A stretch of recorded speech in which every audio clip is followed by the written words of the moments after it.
Good afternoon and welcome to the second of our strategic planning discussions with Lextran Board of Directors. My name is Fred Combs. On our agenda this morning, we do have public comment, but no one's here from the public. There are no minutes, and we can go ahead and dive into our strategic planning presentation led by our consultants, SRF Consulting Group. So Joe, if you would take it away, please. Sure. Good afternoon, everybody. Thank you for the introduction, Fred. My name is Joe Capper. I'm with SRF Consulting, based here in St. Paul, Minnesota. We are excited to be the lead of the consultant team on the strategic plan project, and I'm the project manager. I'm joined today by Maddie Garces, who will lead the first part of this presentation, and then I'll facilitate some of the discussion as we move forward here.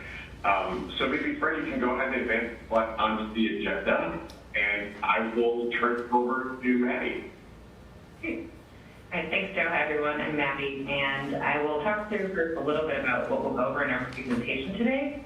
And so we plan to talk a little bit about the project background, the strategic plan itself, and then go over the work we've done to date on the project involving the staff engagement we've done, what you might have seen in front of you before, our organizational assessment, and our market and industry analysis, which includes a peer evaluation that we will talk about the next steps for as we go through.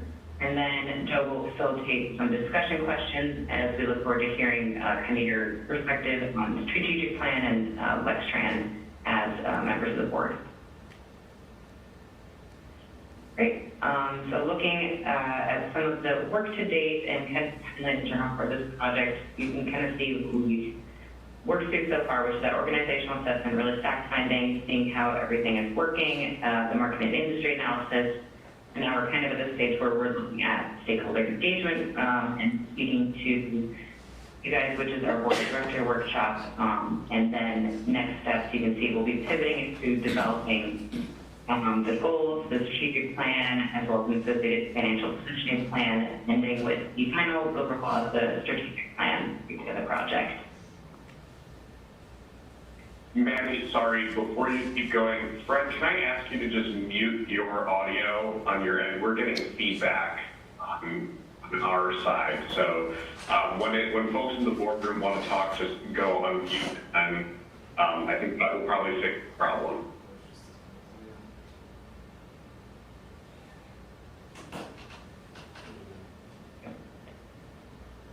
Okay, it looks like it's muted. It sounds good on my end now. I think we're good. Okay. So that's where the timeline of the project is taking us. And so once again, to look at what the purpose of the strategic plan is, and unlike other planning documents where you're looking at where does it service and everything, those are related.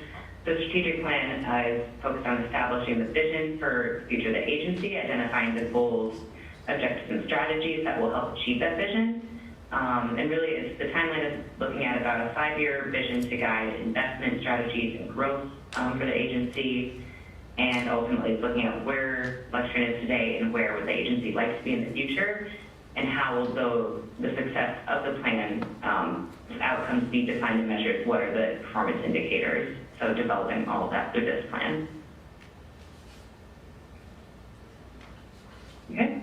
And so this last kind of groundwork laying is looking at kind of historic strategic plans and efforts that have taken place with Lextran, looking back to the business plan 2005-2007, where the goal was to attract new riders through innovative services, up through kind of the most recent efforts, which was the strategic outlook 2018 to 2020, where 3 pillars of strategic planning were developed, which were developing high-quality service, or demonstrating value to community, and managing unsustained resources. And all these themes kind of, will continue emerging through time into the current and today, but also this is a chance to reevaluate and see where the priorities lie in the goals.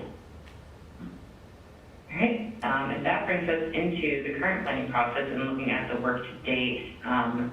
First, looking at what we found while we conducted the June staff workshops. And so this was a chance for the project team to get and meet with and do workshops with the administrative staff, maintenance, and operations, and get some feedback on, what's working organizationally, where there's room for improvement. So some of the key themes that emerged focused on both internal operations at Lextran and relationship building between agency, riders, and the greater community. And on the screen we can see there was a lot of praise for interdepartmental respect and interest in maintaining and improving communication, as well as improving internal communication and engagement with the board.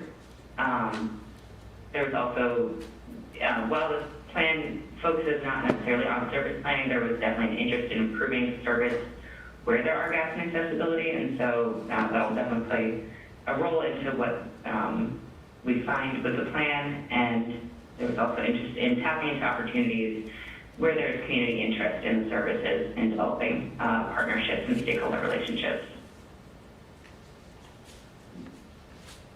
The second piece that we have conducted to date was the organizational assessment, which is evaluating the agency's internal operations, governance structures, and how effective those are, in identifying areas where their current practices are operating and where they could be strengthened. And so from this process, we really found some key themes that could be incorporated into further strategic planning, first being organizational structure and leadership, which was found to be generally effective, though there was a need identified to enhance cross-departmental coordination and improving transparency in decision-making. Second was workforce capacity and staff development, which is found to be a strength and a challenge. It was found that employees are generally mission-driven and adaptable, but there's a need for additional investment in workforce development, training, and succession planning. Third, technology and modernization and data integration. It was found that there's been a lot of progress made in modernizing systems, but transition from legacy systems is ongoing, and that some departments still lack fully integrated data tools to support real-time decision-making, which in the long run and for the purpose of strategic planning means there's a need for continued investment in technology.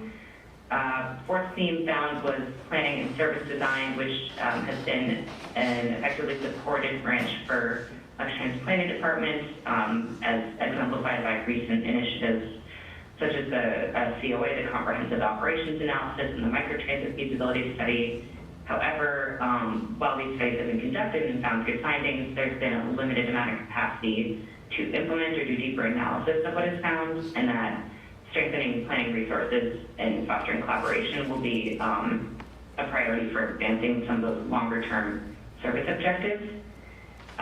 Fifth theme was community engagement and partnerships, which ultimately Lextran has benefited from a strong base of community interest and support, and can build on this by strengthening partnerships with funding and planning entities to enhance the agency's role in shaping regional mobility. And then the final finding for a theme was that financial stability and strategic alignment, which ultimately addresses ongoing uncertainty around federal funding, inflation, and external policy mandates. These kind of underscore a need for Lextran to maintain strong financial discipline while finding diversified funding strategies to maintain sustainability and mitigate risks. Okay. And then the third piece we have worked on to date was a market and industry analysis, which has looked at kind of just like the who's riding transit and where a little bit, as well as, you know, what are the factors impacting that ridership.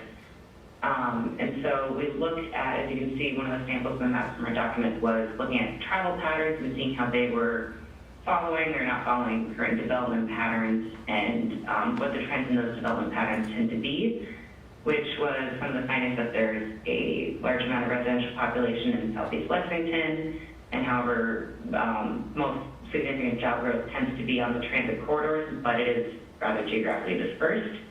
The residential population was also found to be, this is also a large amount of residential population employment immediately surrounding the University of Kentucky. And really we wanted to look at this since it does relate a lot to service planning, but it's very important to the strategic plan. It can kind of help look at how the goals and the KPIs developed now tie into the observed development and growth patterns and how they will end up changing. And the other piece of this market and industry analysis was looking a bit at the emerging technologies and what could be tapped into to help with strategic planning in the long run. As an example, looking at artificial intelligence options for vehicle maintenance, predictive maintenance to help with efficiency and maintaining vehicles for longer term. And then the other piece of this market industry analysis we'll move on to is the peer analysis. And so this was looking at performance data for a long list of peers that was developed. You can see on the slide here. And these are selected based on data, and the peers were selected based on a mix of peers that were used in the 2022 COA, as well as doing a comparison of like peers using the Urban Integrated National Transit Database. And so using data from NTD, we looked at single year from 2023, as well as 5-year trends to kind of see how Lextran stacks up to these peers as far as its fixed trial bus data goes. So the next slide will show what the Lextran performance measures look like that we looked at. And this is kind of the 5-year performance just for Lextran. Kind of hard to use this data alone to analyze, but you can see we used 2019 to 2023, and sort of just the overview is that there's a fairly predictable dip in ridership around 2020 for Lextran, and then a bit of an improvement from that as conditions have changed, as well as fairly consistent cost rising just as the years progressed. So the next slide shows more of what we really want to dig into, which was the results of the evaluation against the peer groups. And so on the right side of the table, you can see kind of how if Lextran performed compared in the single year 2023 and the 5-year. And some of the highlights were that the current year, Lextran performed better than average on 6 of the measures compared to the national peer list, but was still within the satisfactory range on the remaining 2. Lextran performed particularly well in cost effectiveness and market penetration, while having a subsidy per passenger trip that was still substantially below average. These measures indicated that relative to the peers, Lextran had a relatively high ridership compared to its service area population. And that could be due in part to, we know, Lextran's consolidation with Fayette County has made the provision of transit service less complicated, whereas some of the peers do navigate complexities with serving multiple municipalities and a variety of rural and suburban connecting communities. When we looked over at kind of more the 5-year period, Lextran had performed better than average for all the measures except for passenger trips per revenue hour, which is still within the satisfactory range. Passenger trips declined considerably from 2019 to 2021, as noted before, and partially recovered by 2023. And Lextran's pandemic recovery in terms of ridership per revenue hour were within the satisfactory range and very close in general to the peer average. And so I would pause on this screen for just a moment and kind of ask, if there's any questions about this data so far, or if there's any initial thoughts of how this performance is comparing to your expectations or the definition of a success for Lextran.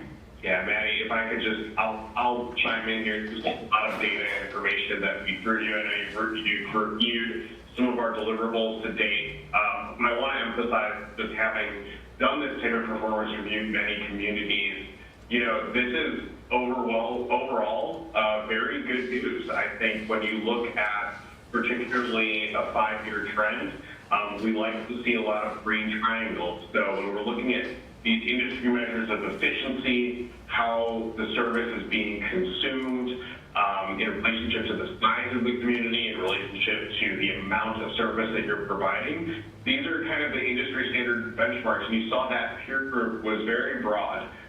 We looked at systems that were maybe a little bit smaller, some that were a little bit more aspirational.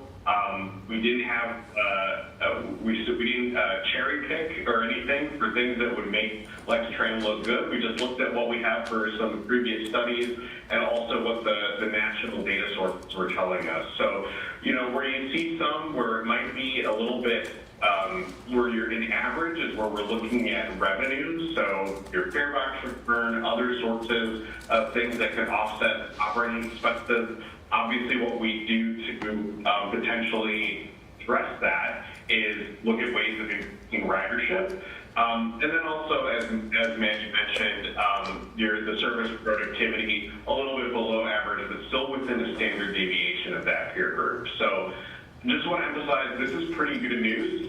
It's a sign that we have a solid, strong base with which we can work on the strategic plan. But yeah, if there's anything that you've reviewed, anything that we presented that you'd like us to come back to, we're happy to pause right now.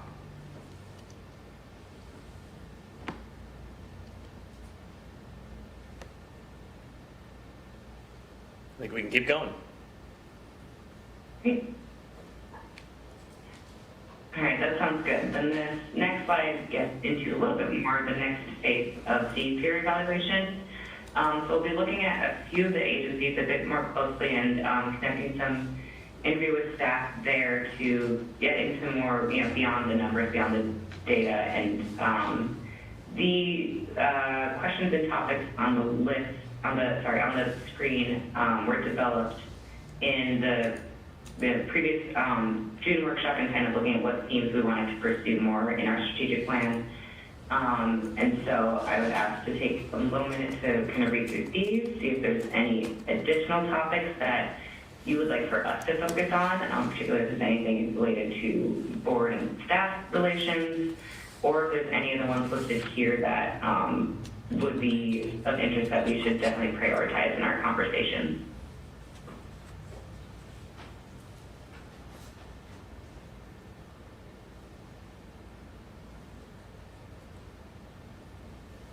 Yeah, just to emphasize, these are some of the questions that were derived from staff input. We're conducting our outreach to some of those peer organizations. We've begun that work already, but yeah, if there's anything that you are curious about that you would like us to do a little bit more research into, how do other communities contend with certain challenges, consider this an open forum to help us brainstorm on that. I think I mentioned this in the last one. Maddie, good to see you again. Which was, thinking about agency revenue, and I noted that several of our peers in this study are also university cities or college towns, and curious to see how our experience compares to others as far as relationships to potential revenue partners, not just the sort of flagship university that's a sort of key component of ours and other peer agencies, but also large employers that can help drive both ridership and revenue.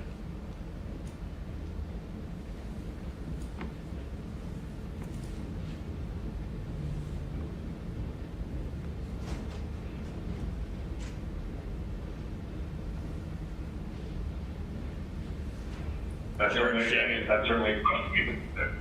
George, Amy, Michael, as you all read through the peer evaluation, any other things that you want to see more research on? Did we look at staff size versus the peer groups at all?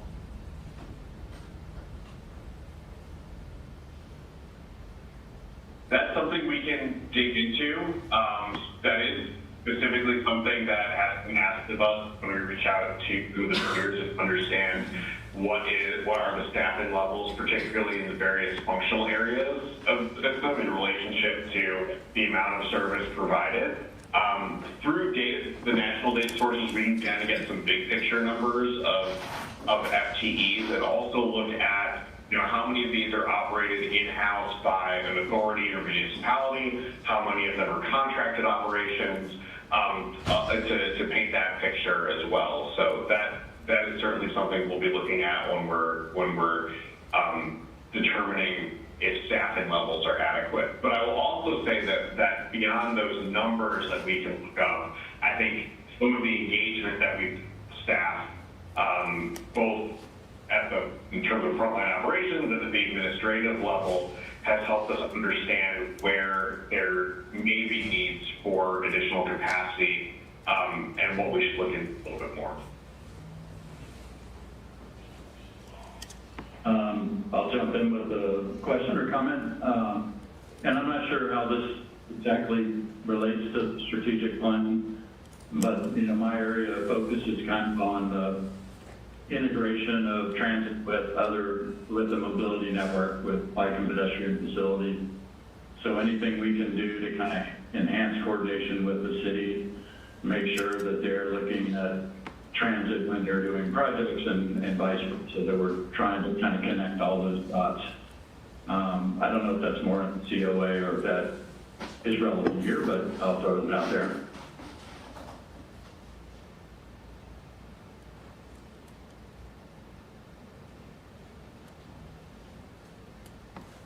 Yeah, I think that's relevant to some of the performance indicators that we'll be developing and things that monitor from all perspective, and also potentially informing the scope of future projects and dig into that more specifically. So yeah, very good comment, and not the first time we've worked.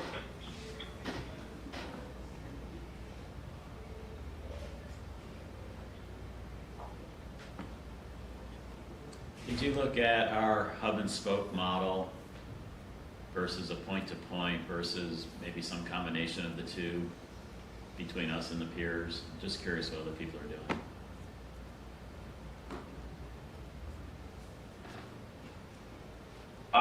I will say that certainly that's a question we can ask. I think of the peers that we have here, I think the majority of them, because the relatively simple size of the community, with a couple of exceptions, operate, I would say, the creation on a time transfer or hub and spoke model. That said, most of these have recently done some level of system redesign where we see the lines kind of blur a little bit in a lot of between a pure time transfer hub and spoke model versus a full kind of more grid-like system that you see in a large community.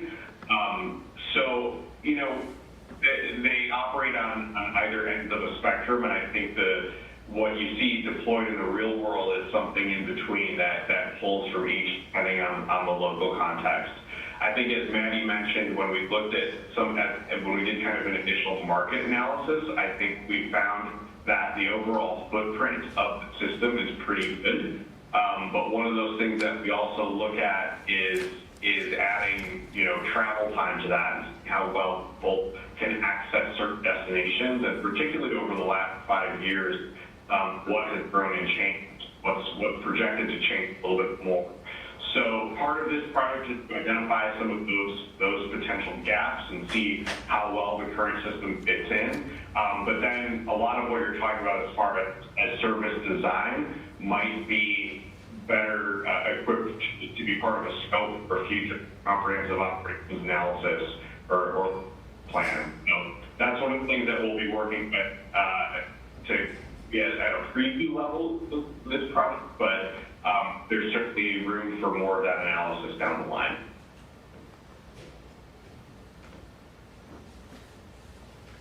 I don't know how to ask this specifically in a question, but big picture, and this is later on, like how would we know that this is successful? I think big picture, the big trend that we saw, and why we went into the strategic plan knowing we were in really good shape, but knowing our long-term horizon may not be in good shape. Because if you look at our passenger trips is going down, our operating expenses is going up, and so at some point in the future, we're going to have to make tough decisions. And so that's what we went into the strategic planning hoping to answer. And a lot of these, to me, look like very tactical, in the weeds questions that I don't know that will help us answer that big picture question. And so I don't know the right question at the moment to answer the big picture question that I was hoping to get out of the strategic plan.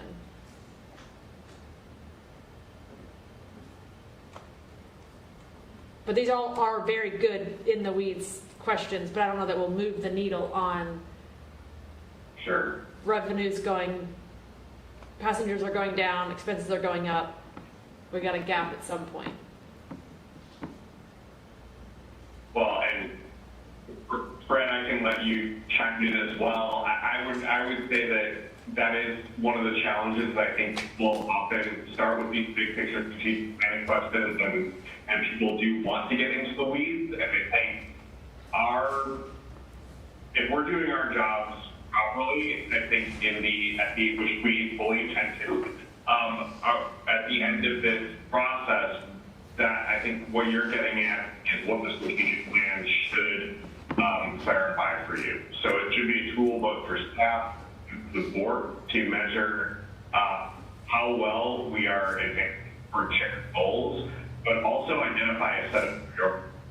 So if there is a situation where you need to potentially make service reductions, understanding what strengths you want to retain, what the highest priorities are for future investment, we want to identify those and also give kind of like different ways of measuring success that you all will help us find. And I think some of the discussion questions that we have coming up will help.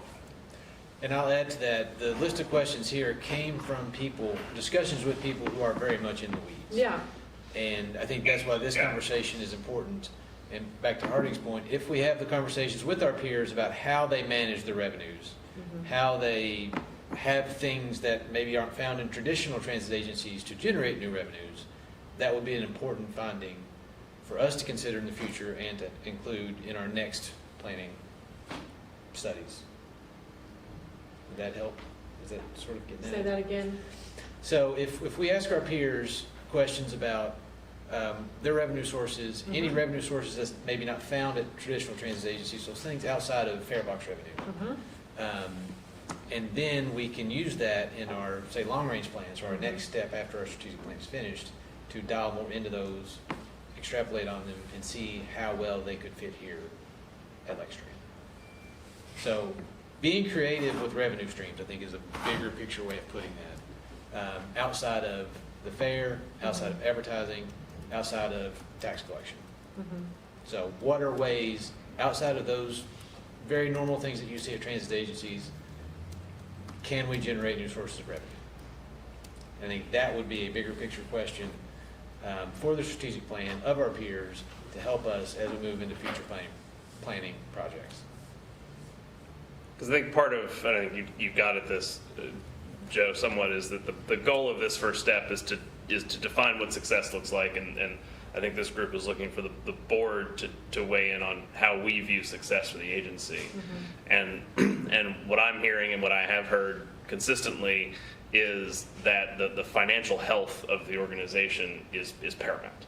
That we have to solve this coming cliff, even if it is 5, 10, 15 years out. If we have to find a way to keep this agency permanently solvent and able to operate in a way that this community expects of us. That broad enough, and do you agree? Yeah, I guess this big picture is if we're gonna, we can't afford to maintain the services we have long term. So we either have to reduce services or increase revenue. And so we have to answer that question first before, I guess, we get into all these questions. And I think a perfect question for that, of this plan, of our peers, what do you have that we don't? Yeah. That makes sense. Because some of these weedy questions do get there, like what is the funding relationship to local government or state government or whatever? What is your funding relationship to X? And we're going to find more funding relationships, because the long and short of it, more or different.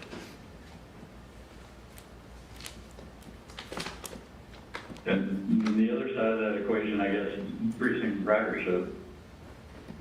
And what can we do with technology and reaching more young people and things like that to get our numbers up?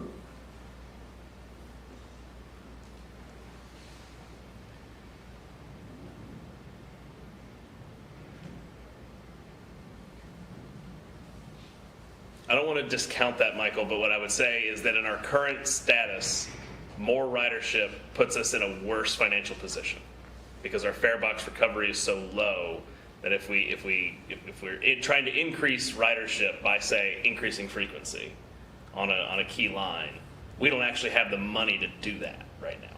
We are maxed out with what we've got. And so I don't want to say that we don't want to, I absolutely want to seek more ridership, but I want to do so in a financially sustainable way.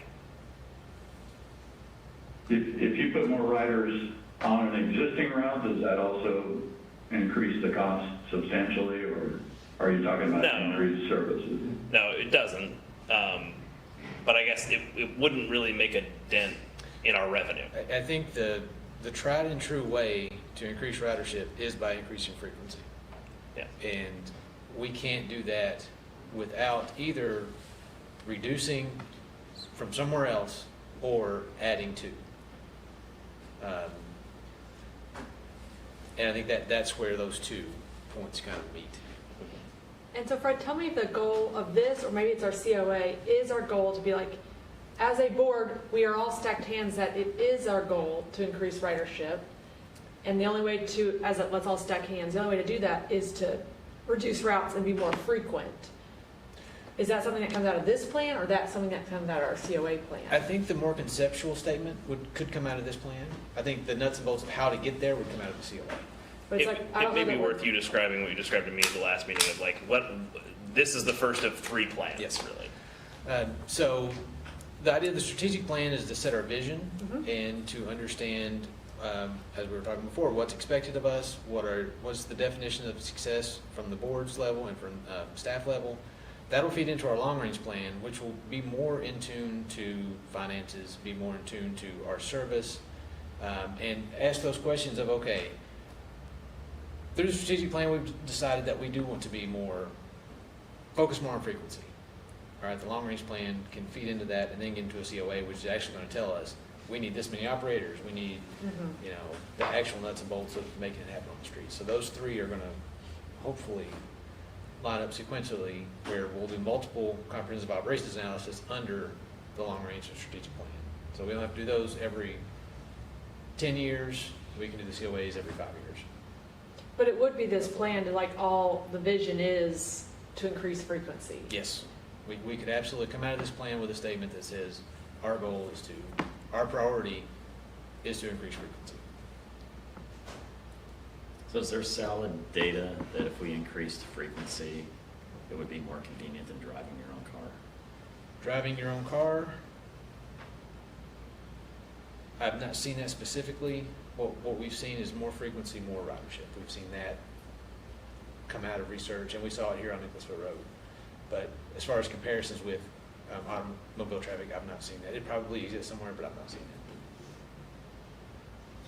Because I think I started the board right as they ended the last strategic plan, and I thought maybe Carrie at the time was like, one of the conversations was, do we reduce fewer routes and have them more frequent, or just keep and maintain as is? Mhm. And the board kind of kept a maintain as is. And because it's dangerous politically, because we are removing service from areas of the community where we might see through our ridership that it's not being as productive as we would like. There's also a flip side of that. If we invest more in places where it's not as effective, will it then be more effective?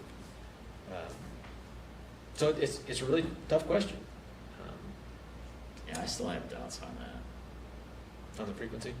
Yeah, I think one of the things I learned when I first came on the board is it has to be more convenient than driving. So, where is it more convenient in Lexington to ride a bus than to drive a car?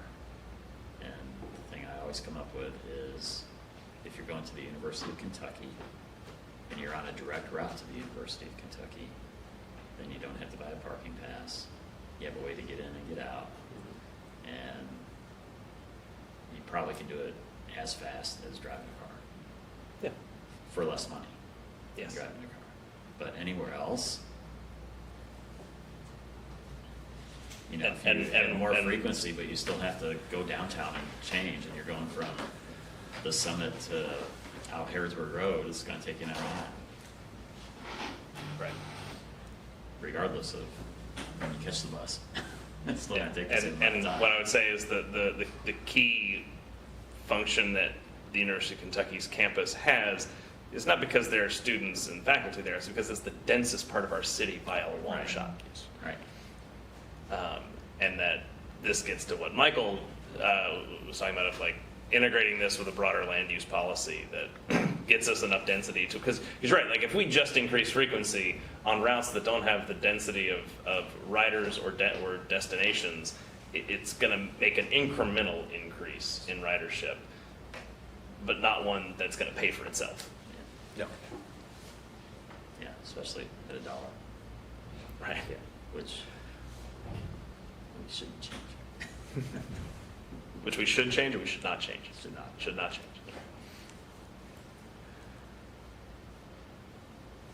But you feel confident in some of these more tactical questions that will also answer the big picture question? Well, I want the big picture questions to come from here, and I want to add to these. And that way we get perspective from all sides of the organization and the community too. I mean, we're going to do some outreach to the community, some of our closest partners, and, ask them, what would be on your list to ask our peers? Just to try to get the full perspective before we're situated. Like, is there any way to save money Brian, if I could. paratransit? It's a worthwhile question to ask. Yeah, it is a worthwhile question to ask, and potentially. I just think with the rules that they have, it just makes it more expensive. It does. It does. It And does. that's, like I said, that's our biggest line item cost other than people. Brett, I think I might have been on a bit of delaying, but one thing that I'll just add in response to some of this feedback is I think for the strategic plan, we're less focused on the how and for some of these overarching goal statements and more focused on the why. So in talking about increasing ridership, why is that important? Does it relate what new set goals or does ridership advance toward achieving? How does it contribute to the financial health of the agency? How does it, of course, some of these broader community values? So I do think that we have, I acknowledge that, from the staff, just to be expected, we've got a lot of these tactical questions. I think what our goal as consulting to do is to synthesize this and have it all kind of flow together in a narrative. So appreciate the feedback, and I think that's how we're looking at the strategic plan relative to some of these other processes we'll be getting underway on next week.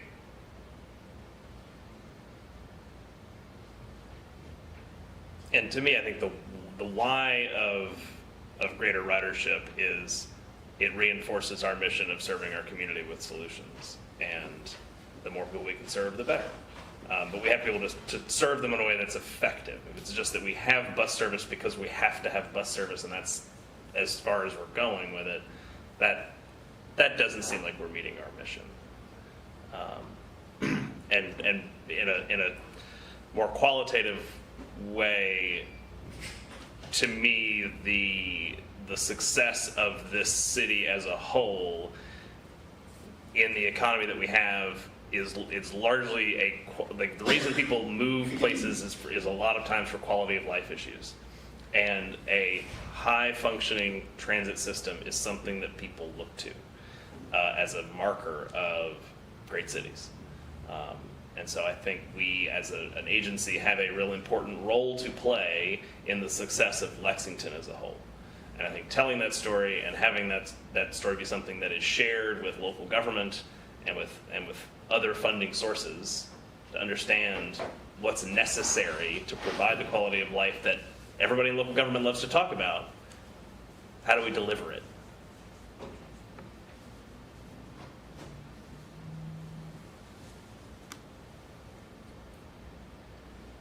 I welcome you all to disagree with me, but that's where I'm coming from. But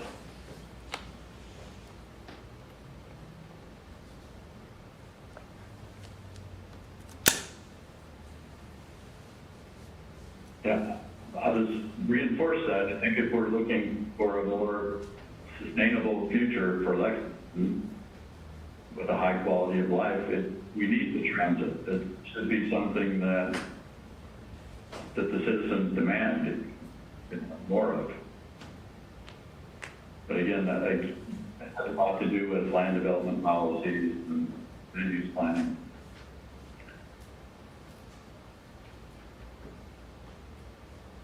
And Jamie, I think you made the point before, like, if we go to the community and they say, no, we should reduce service to stay within the financial constraints that we currently have, then that is a way of fulfilling our mission. If the community wants a certain thing, then I don't think this board can step on that to say that we ought to do something different. But I think we have to be effective at telling the story that we think is successful, what we see as success, and let people agree or disagree. I think part of this came out of, we had a lot of demands from the community to do more with the very limited resources. I think we have the community saying, do more, do more, do more. Yep. And so we have to decide, do we do more and increase our resources? Or do we do more and have more frequency and offer less services? Or do we maintain?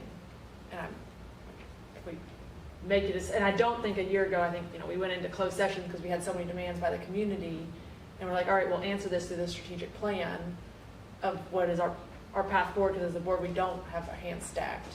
I was hoping we would, come out of the strategic plan with, all right, which one of those three are we going to move forward with?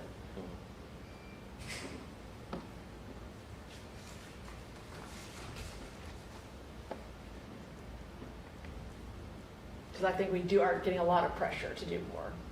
Yeah, I agree.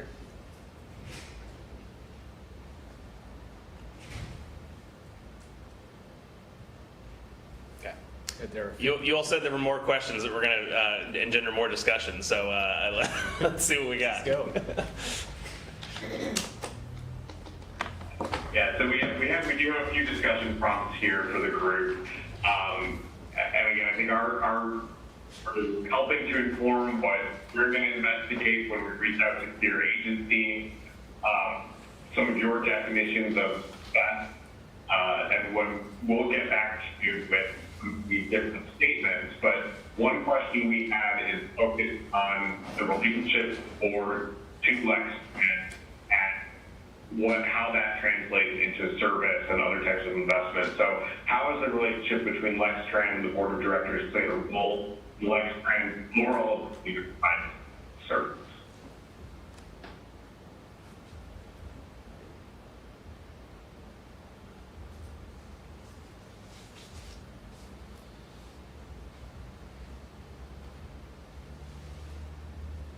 I said too much about this last week, so I'm going to let other people talk. I wrote down, the board is not a rubber stamp. We ask appropriate questions relating to service and finances, especially through the finance committee for that purpose. The staff takes the feedback and responds appropriately. And then I just added, I'd like to see more responsiveness to the public comments.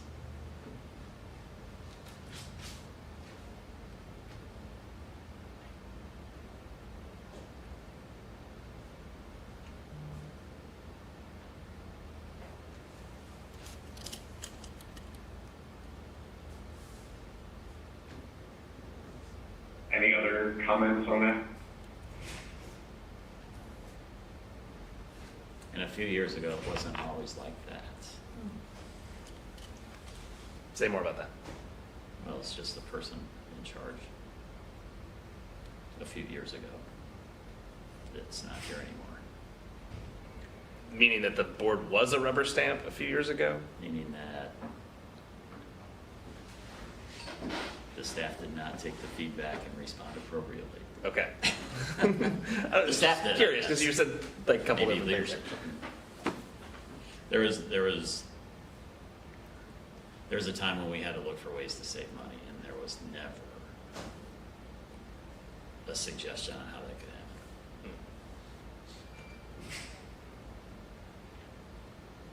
So my thought was, well, let's just spend all our money and then see if you can do something. We almost did. Got it. When you say you'd like to see more responsiveness to public comment, do you think do you mean that the agency should be more responsive to the public, or that specifically in the meeting we ought to respond? I know in the meeting when somebody says something, you can't necessarily give an answer right then. Right. And I guess we do come back with the next meeting. I just don't know. I guess I've never perceived that as being the best way to handle those things. Mm-hmm. And I'm not suggesting a different way to try to handle it. Okay. And I'm not 100% sure that we address every comment either. Mm-hmm. Although some of the comments are probably hard to address. Some of them are. Yeah. Some of them are very situational. Yeah. For our benefit, can you just put that, audio was kind of in it. Yeah, we got it. Okay.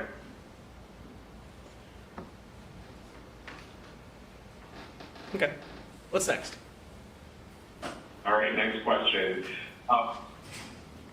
Looking at some of the different themes we're investigating as part of the strategic plan, and thinking about some of the content of the organizational assessment, we've identified these 6 focus areas where we're upping our search, and we'll probably put different performance indicators, recommendations for the strategic plan.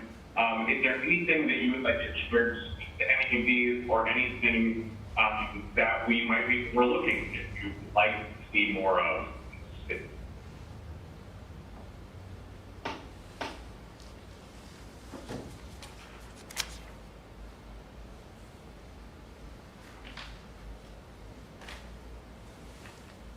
It's there. I think the number one is the financial stability and strategic alignment. And a lot of these, I think, are subcomponents of that. But Put that one at the top of the list. or like strategic, I think strategic alignment is one, and then financial stability is separate. But maybe it.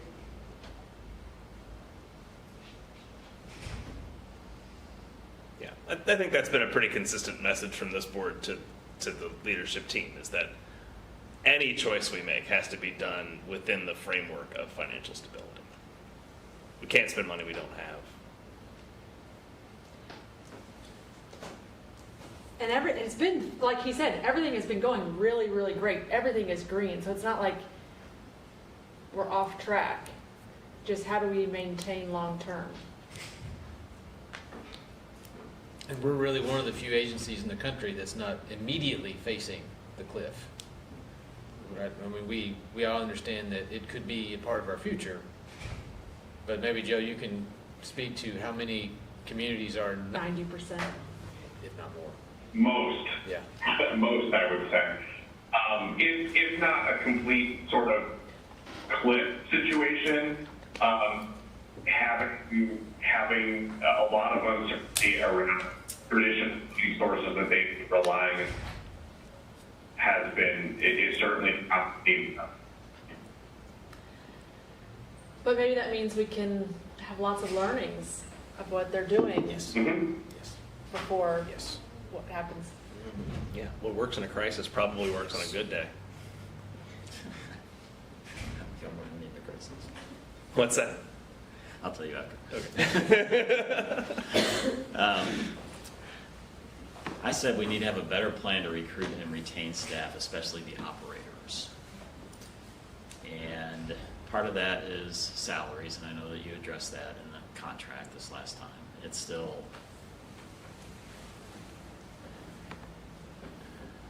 it needs to be more competitive than it is now, in my opinion. And then the other thing, and this is the contract again, is we need to provide more, I use the term life balance for the early career operators, because they get the shaft when it comes to the schedule. And if you're brand new at somewhere and you're getting the shaft from the day one, I mean, it's not a great incentive to want to work at a place.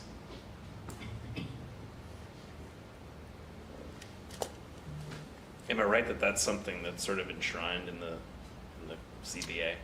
In the transit industry, broadly, Randolph, I mean, you've worked at many different agencies. This is a very common.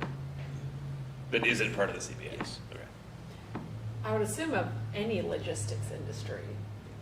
You come in, it was the same with our public safety. You come in, you get the shifts that are open and available to you. But even if you could get the same shift, you know, if you could always be evenings, or if you could always be mornings, instead of mix and match, that's how it works, right? And being so understaffed that we were a couple years ago makes that problem so much worse. We do have a little bit more flexibility now that we are closer to fully staffed than what we've had in the past. Does not solve the issue completely. We still would like to do more in that area, but it has been worse.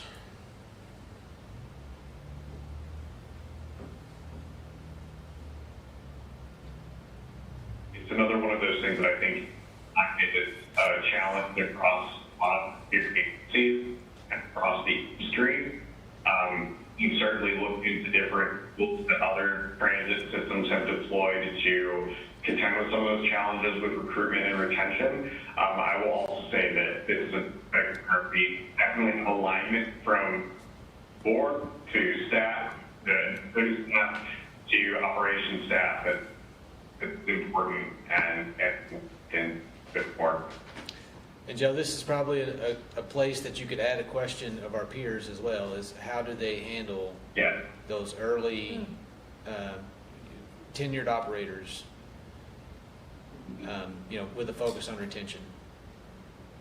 Mhm. Definitely, yes.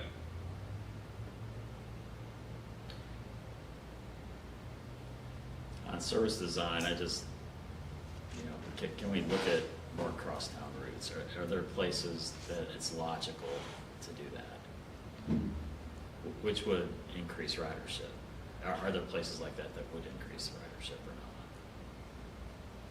And I don't know the answer to that. We have some of that in the COA that we were not able to implement after the COA came out. One of those would have been Hamburg to Fayette Mall and Walmart on Nicholsville Road. That was when we had planned, designed, and at the time, it just cost too many more operators to implement it, too many more buses essentially in service. But those ideas are still there. Like, we still have them, we can still revisit them, you know, when the time comes. Am I right, Fred, that our current crosstown routes are some of our lowest performing routes? Correct. Yes. So while I totally understand, like from a broad standpoint, that more point-to-point service is better, I think we have to be really, really careful about what are the points, what are we connecting, and making sure that it's effective, because what we've done thus far hasn't been that effective. And frequency is a part of this too, because our current crosstown routes are less frequent routes. Mm. And as we were designing the one that went from Hamburg to the Fayette Mall, we were not even going to propose it to the board if we couldn't do better, you know, than an hour frequency. Like, that wasn't, we didn't feel like that was enough to even have the conversation, just because it wouldn't have been effective. Maybe it's not applicable to Lexington. It seems like when you're in a bigger city and you're at a bus stop, you have one bus that comes in that's going such and such, the next bus comes in that's going such and such. Yeah. And, you know, you get a transfer from your first ride and you use that to get on the next one. That's the way it works, right? And there's a few locations that we've identified in the city that we feel we could build something around that idea. Eastland Shopping was one, North Park Walmart was one, Campus was another, and then, you know, somewhere on South Nicholsville Road, either Nichols Park or the mall. So we've identified some of those locations that we feel like with some changes in the system, we can get towards that. We might not completely get there the way that other cities do, just because we have everything, our road system in itself is on the hub and spoke system. But yeah, I mean, that idea is very much alive and well in the the COA.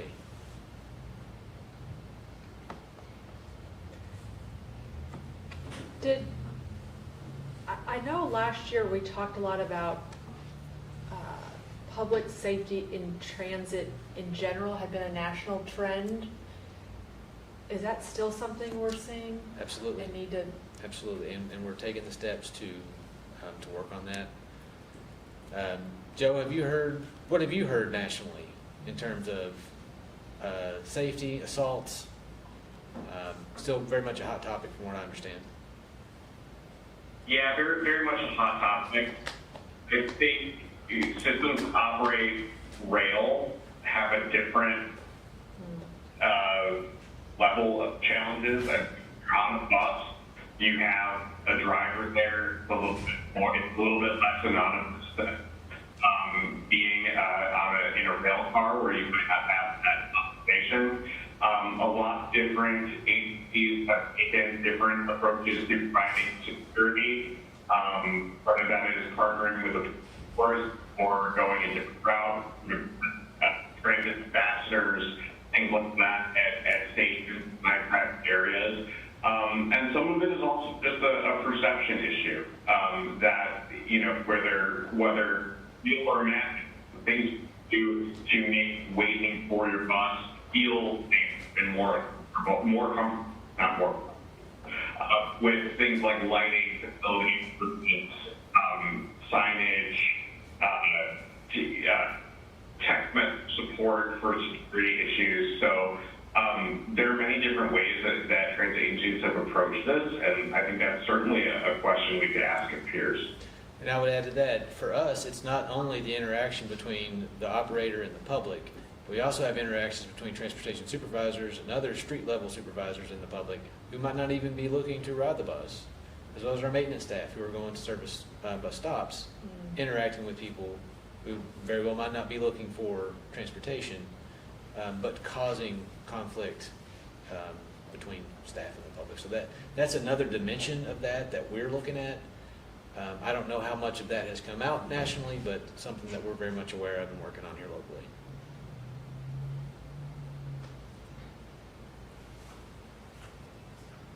yeah, I didn't know where it fit here, and I don't know that it was a hot conversation by council and us like 6 months ago, but I would assume it's not our hypothesis that's caused a major dip in our passenger. At some locations, I think it has. I think Third and Elm is a great example of where it really has affected ridership. Yeah, it hinders ridership. That's not good. Yeah. Does that fit into our strategic plan? People's perception? I think establishing that, we are aware and it is somewhere on our roadmap or our priorities that, we don't lose focus on these interactions and keeping our people safe, keeping our employees and our customers both safe. And, we've taken steps towards that and we can continue. I mean, the solar lighting project's a great example too. But no, I think that, is that a measure of success? What have we done to help protect our public and our people?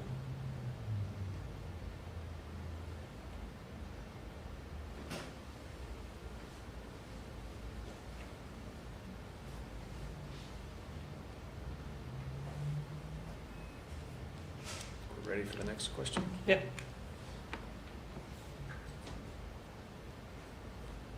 All right, so this gets at the financial sustainability measures of that.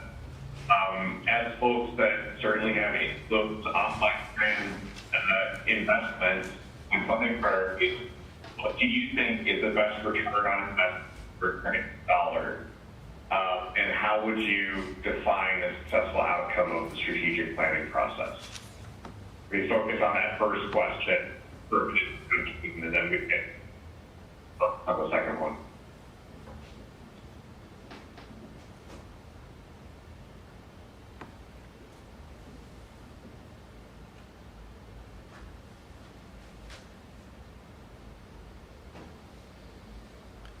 So one thing that I'll say is when we had our first conversation, we sort of reframed that first question as what have been good investments that Lextran has made in the past, as well as sort of what would be sort of the it's sort of hard to frame ROI since we don't really function that way necessarily. One of the things that we talked about last time was the focus on fleet modernization in a way that has provided better service, better maintenance, and lower cost as an example of a good ROI decision. And ROI is a great way to answer that big strategic question, because is it better to have more people on fewer routes or a lot of people who don't have access on less routes? Mm-hmm. And I don't know that I don't know the right answer, but that's how I think you would measure ROI. Of like,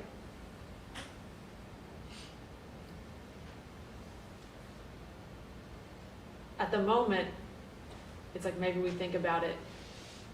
Maybe our goal really is to increase ridership and have more people on rides and have fewer routes.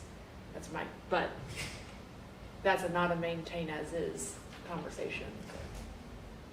No, but I think one of the things that came up in our last discussion also was that we have a duty to focus on transit-dependent populations. Mm-hmm. It's a big chunk of a majority of our ridership.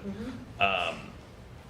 And so I think that there is a way to sort of blend the two options that you just discussed of, maybe it is that we refine and limit the scope of our coverage, but that coverage is really focused on areas of high transit dependency. Mm-hmm. Yeah.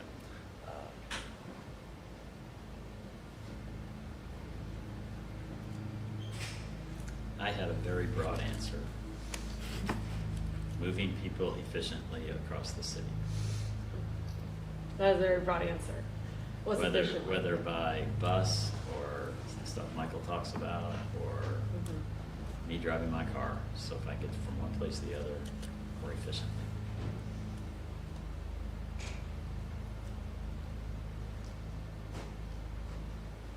Might be able to add to it like a economic development thing to that too, is how many workers are we getting to their jobs, to and from their jobs. I think that's a great point, and we probably do need more emphasis on how we fit into the economic engine of the city. We've tried in some way to speak to that, but there's so much that we don't know. Like, we don't know our market impact the way that the airport does. They do a study every few years of what their economic impact of the city. We've never done anything like that. I think that would be wonderful information to have and to use to advocate for ourselves. Mm-hmm.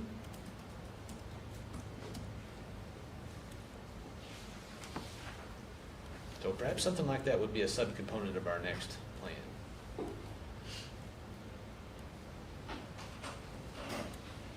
And getting back to the coverage question, I think it'd be hard to sell a reduction in coverage.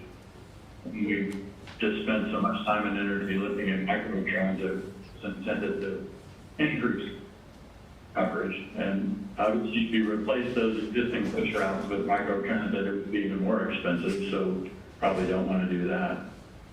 And I know every city kind of has to struggle with it, with some ridership over coverage, but I feel like we have a pretty good month right now, from what I know.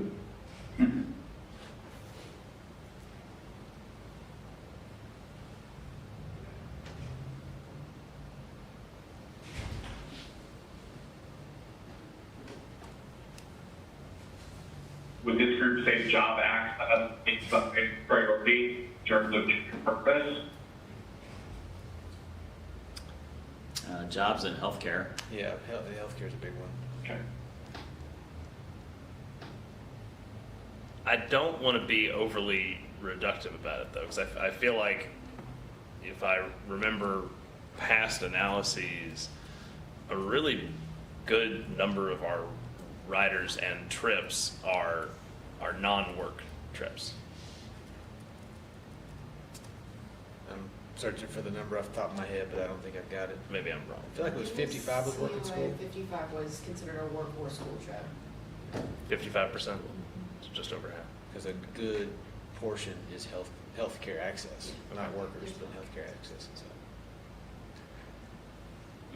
And because another, I guess, part of the coverage conversation is the link with paratransit.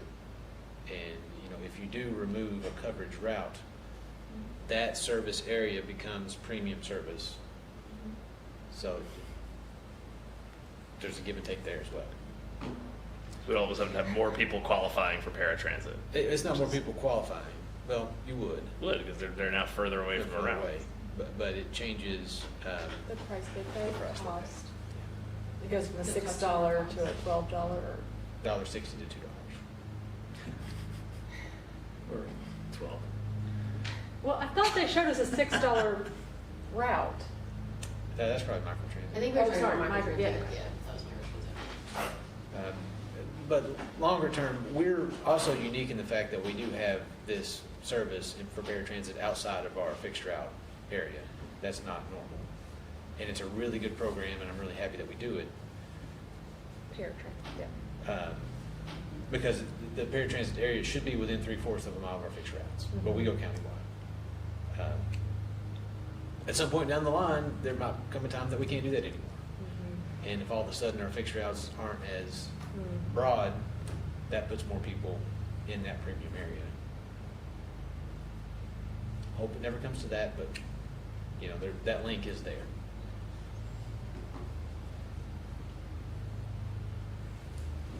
I'm sorry to be the Debbie Downer to that situation, but when you're talking about the expense of paratransit and you're talking about constraints of the service, the first thing to go is the premium piece. So, And that's why if you start to take away some of the coverage, more people are going to find themselves in that premium service area.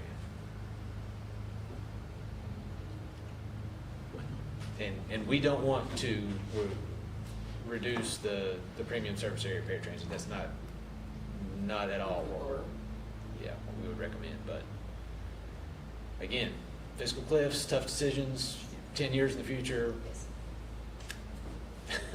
Make sure that you're aware of everything.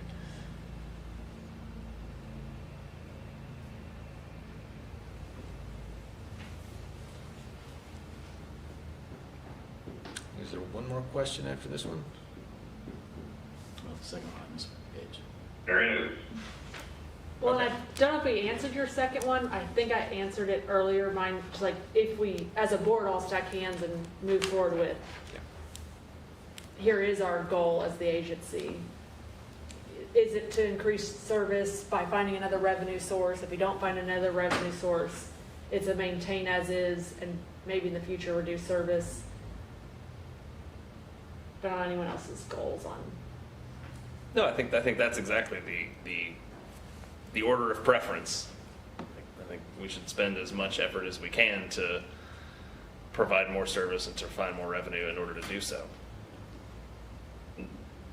I said to come away with 2 to 3 meaningful, bold ideas that everyone can coalesce around to make a reality. Very good. Mm-hmm. And everyone meaning the government too.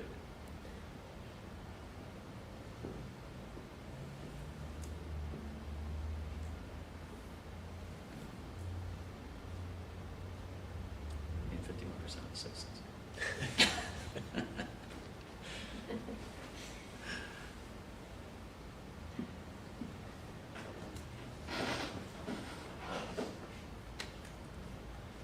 If you get any more. Fred, should we move to the final? Final question. So this is getting at what you to be an effective board member and what data and resources are helpful. So part of what the strategic plan will include, which I think we've covered, big picture, what we're looking at, some as far as goals, agency values, how we know that we're doing it to our community. What data and information would you like to be better tracked that help better demystified, something that would be better, that would help you in the decision-making or funding process. That's part of what we and that's part of the strategic planning process.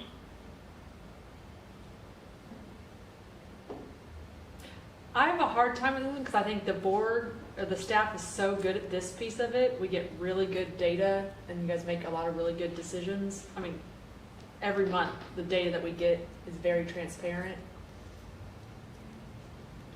I'm trying to think, what else do I need? But is it too much? Yes, Is it what, analysis paralysis or? sometimes, but it's good. It's good. One of this came up as a topic last time, and I committed to sort of taking a really hard look at the board packet and saying what is of greatest value and what is not, because we recognize that there's a great deal of effort that goes into creating that every month, and that's time taken away from the day-to-day operating of this agency that is Yeah. of most value. Some of it could be quarterly Yeah, Yeah. exactly. at that level. But I think this is an opportunity for, And then, to think about things like that. Are there things that we want to talk about every month? Are there things that we want to do quarterly? Things that we want to do annually? Maybe that means a deeper dive in certain KPIs every quarter or every year. Maybe there's, I mean, we don't have to do it the way that we've done it. I think the board can be creative in telling us how would be most effective. Yeah, I mean, to come back around to sort of, I really like George's idea of like, let's find 2 or 3 things that we can all rally around, and build a cadence around the next few years, so that our meetings are focused around those. Yes.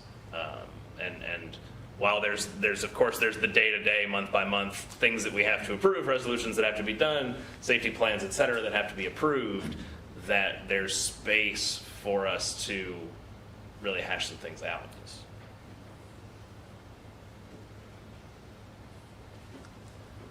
All right, this I is. think from, sorry, there's still an echo. I don't know if we can fix that or not.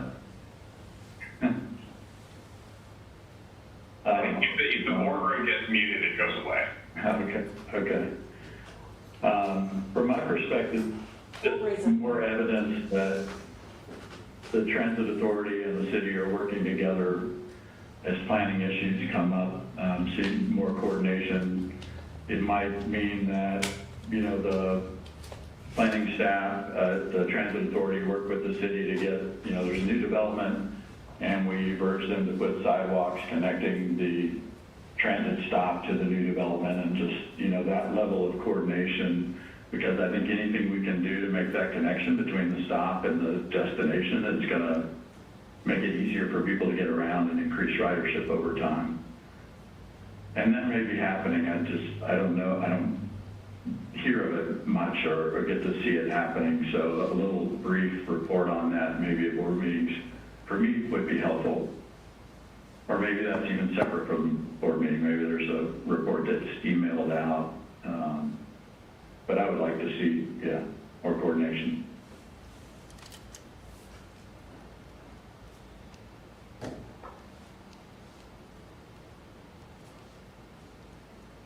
And I'll just add that I think one of the questions we got through peers that we will be investigating is what is included in board packets, what data is communicated to our peer boards, how often. I think these are all things that we'll get a little bit of benchmarking on as we go through the project.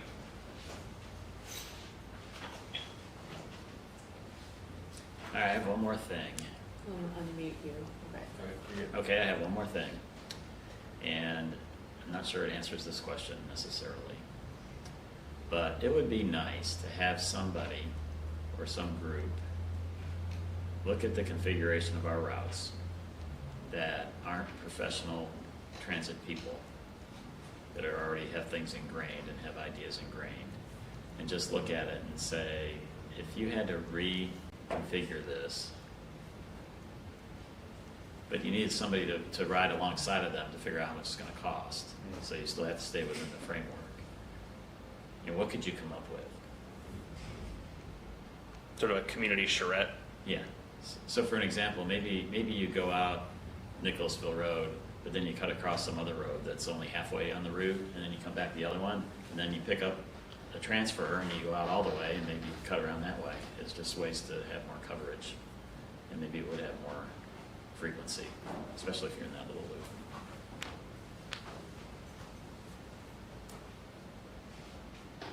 I think that gets at an interesting concept, which is finding effective ways for the public to tell us what would be more effective. Yeah. How could we provide better service? And that's not to. And maybe there's not a better way. Yeah. But it would be nice to, I mean, we've never really tried that in my time here. It's been too long time. Joe, we've seen some examples of trying to gamify, I guess is the right word, a transit network. I mean, have you seen those before? I've seen them at planning conferences before. Like upvoting and downvoting, Cool. More like stops and stuff like that. you get a blank map and a marker, and everybody does one, and you put them Yeah. all together, and We've done it with string. String. Where you have a finite length that represents the current level of resources, and people have to deploy that on maps as they see fit. So, yeah, because I think starting with a blank slate of tell us what you want, that's not constrained in some way, you won't necessarily see a lot of this. Again, there are definitely ways that we've done that in person. There's some virtual tools that are out there for help create maps, or like in a charrette format, as someone mentioned. I think that is definitely something we put the recommendation. I've designed buildings that way before, and I can tell you, never underestimate the power of a really big map. It gets people really excited. Yeah. But the resource constraint is always super helpful. Yeah. Because I know they did that too when they did the Parks Master Plan. It was dollar voting, and then you realize how little resources you have to go Mm-hmm. Yep. all Done the that game way too. that you want, all the things that you want to accomplish. But if I think back, I can't remember how long I've been on the board. It was like our big issues, I think when I first started the board, was like our finances. And then that's like all we talked about, it sounded like for like 2-3 years. And then COVID hit, and it was like COVID, and then it was paratransit. And so it's been a little bit of a, I don't want to say like crisis after crisis, or, and so I don't know what the big, if we could get out of that. Because I think we started right at the same time. Yeah, I think it was June of 19. I don't want to say crisis, just, But I think we're coming to a point that it's a good moment to talk about some of these things, Yeah. because a lot of the capital planning work that we've been done, we're finishing up with some of these things now. You know, paratransit is vastly improved. yeah. So again, maybe this is a good opportunity for us to, you know, think, okay, well, what's next? You know, it's an exciting time. So to like, if we came out of this with like, what are the 2 or 3 things that we are going to focus with as a board Okay, that would be wonderful. that are not, you know, Randolph, you're just going to have paratransit done for ever, right? We're not going to talk about it anymore? If you do that good of a job, I mean, that's what happens.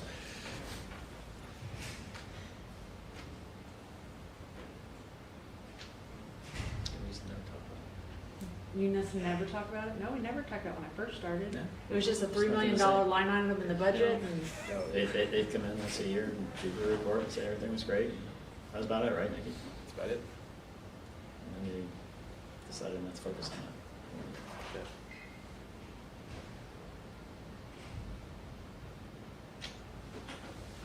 Anyway.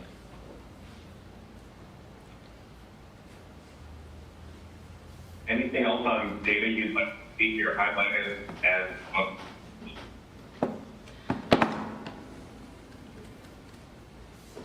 think we're set, Joe. Okay.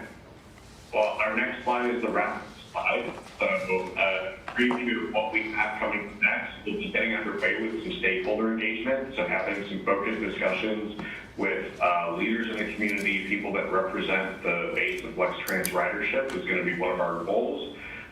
We will continue on our market and peer research.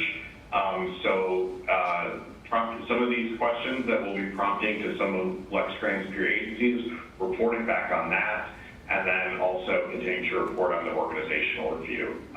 This process will continue through the end of the year, where ultimately we'll have strategic plan goals, a statement of values, statement of priorities, and then how you all can move forward to measure progress toward developing the plan. So with that, I guess, Brett, I can turn it back to you, and if there's any other questions or discussion, we have a few minutes remaining.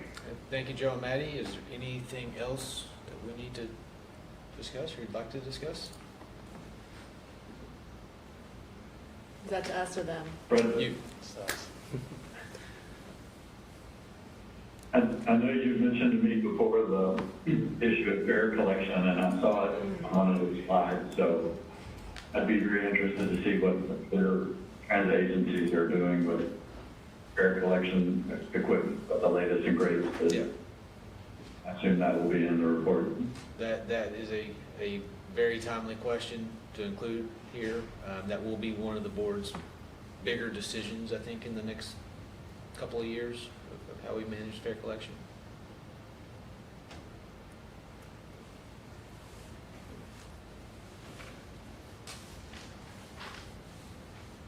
Any other thoughts or comments or questions or concerns?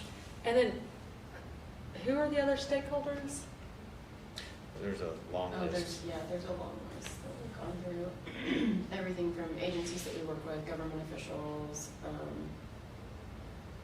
community stakeholders, looking at folks who may sort of like be not necessarily focused on the base of our customer base, but have sort of influence and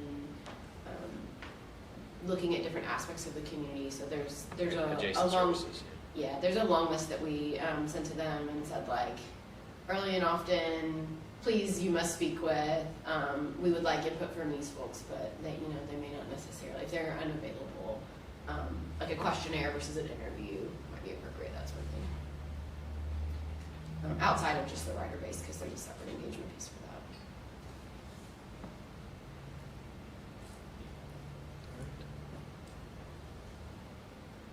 Wonderful. Thank you all for the time. Thanks, everyone. Thank you all, Michael, Joe, Maddie. Thanks very much. Thank you for the discussion today. This was really helpful, and we look forward to continuing work. Yeah. All right, thank you all. Thank you. Thank you.